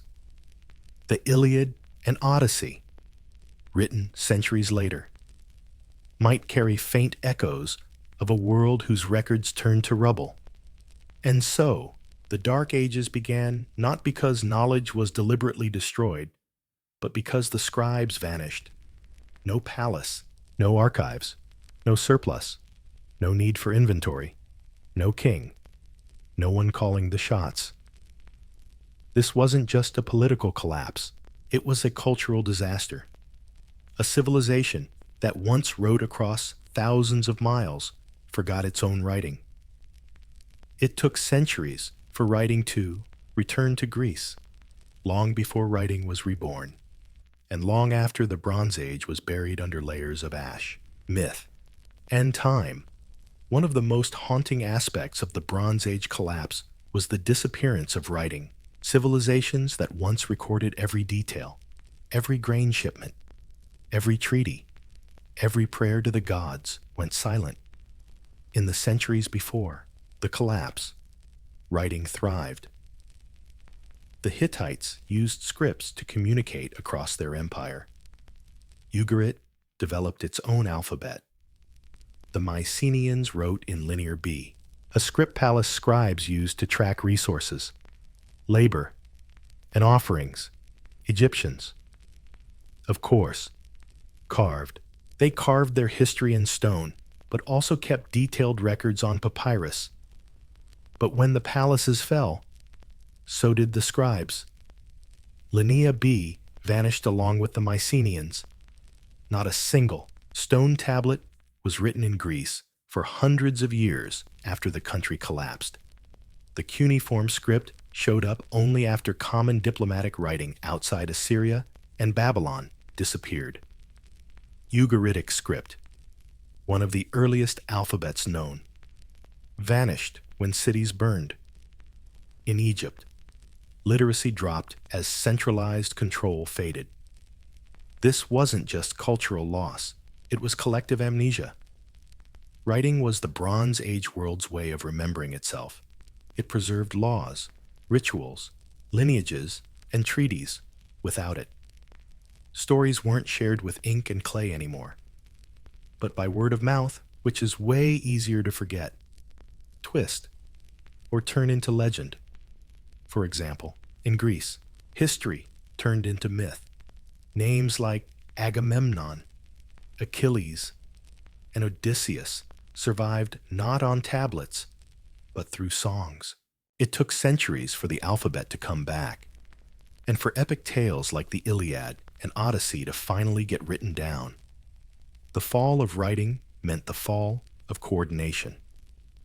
Without records, taxes stalled, armies went unpaid, and supply lines crumbled. Even religion shifted. Temples were abandoned. Sacred rituals once carefully recorded were now improvised or lost. Writing's replacement was silence. And, eventually, reinvention. New scripts would emerge over time. New languages, new myths, new powers. But the bridge between the late Bronze Age and later classical civilizations had to be rebuilt piece by piece. The voices of the Bronze Age, once booming in libraries and archives, were now just echoes, fragments trapped in clay, forgotten until rediscovered. When the dust of the Bronze Age settled, the old world vanished. Great empires like Mycenae, Hatti, and Ugarit were wrecked. Trade routes shattered, palaces deserted. Writing fell silent. Populations dwindled. But from this darkness, something new started to appear. The next centuries, around 1100 to 800 BCE, are sometimes called Greece's Dark Ages. But that's a bit unfair. Sure, there were fewer cities, fewer comforts, and fewer records. But beneath the surface, people adapted. They built smaller, tougher communities. They switched to iron, a more common and easier to find metal than bronze. Melting iron was harder. But once they got the hang of it, it laid the groundwork for a whole new tech era. The Iron Age didn't burst in with fanfare. It crept in quietly, rebuilding from the ashes. In Greece, the survivors of Mycenaean collapse became the ancestors of the classical world. Oral traditions kept fragments of the past alive, passed down through generations of poets until folks like Homer put them into epic verse. From myth and memory, new identities were forged. Over in the Levant, new powers rose. The Phoenicians sprang from the ashes of Canaanite cities, restoring trade and spreading a new, simpler, more flexible alphabet across the Mediterranean. They became the champions of reading and writing revival. To the east, Assyria and Babylon rebuilt and eventually rose to power again, learning lessons from past chaos. Even Egypt, though weakened, remained a cultural lighthouse for centuries, preserving ancient traditions while evolving in a changed world. Collapse wasn't the end. It was a reset. It tore down the massive Bronze Age systems and cleared the way for something different, smaller kingdoms, new languages, and decentralized power. The world got more fragmented, more local, but also more flexible. Innovation rose out of necessity, and the Bronze Age's legacy myths, ruins, lost languages lived on as buried seeds waiting to bloom again. Collapse, rediscovered. As the Bronze Age dust settled and the old world crumbled, great empires like Mycenae, Hatti, and Ugarit were wrecked, trade routes shattered, palaces left to rot. Writing went silent, population shrank. But from this darkness, something new began to stir. The centuries from about 1100 to 800 BC are sometimes called Greece's Dark Ages. But that's a bit unfair, sure. Fewer cities, fewer luxuries, and less writing survived. But underneath it all, people adapted. They built smaller, tougher communities. They switched to iron, a more common and easier to find metal than bronze. Melting it was trickier, but once they got the hang of it, it kicked off a whole new tech era. The Iron Age didn't blast in with fireworks. It crept in quietly. A silent comeback in Greece. The survivors of the Mycenaean collapse became the ancestors of the classical world. Oral traditions kept shards of the past alive, passed down through generations of poets until folks like Homer finally penned them in epic verses from myths and memories. New identities took shape. Over in the Levant, fresh powers rose. The Phoenicians emerged from the ashes of Canaanite cities, reviving trade and spreading a new alphabet simpler, more flexible than anything else around the Mediterranean. They became the champions of literacy's comeback. To the east, Assyria and Babylon rebuilt, eventually rising to power again, learning from the chaos before. Even Egypt, though weakened, stayed a cultural beacon for centuries, preserving ancient traditions while evolving in a changed world. Collapse wasn't the end. It was a reset. It tore down the massive Bronze Age systems and cleared the way for something different, smaller kingdoms, new languages, and decentralized power. The world got more fragmented, more local, but also more flexible. Innovation sprang from necessity. And the Bronze Age's legacy? Its myths, ruins, forgotten tongues lurched on like buried seeds, waiting to bloom again. Demands. And the legacy of the Bronze Age myths, ruins. Forgotten languages still linger like buried seeds, waiting to bloom again. Collapse reminds us that no civilization, no matter how powerful, can dodge change forever. But from collapse, innovation can sprout. And in the silence, after the fall, a whole new story kicked off.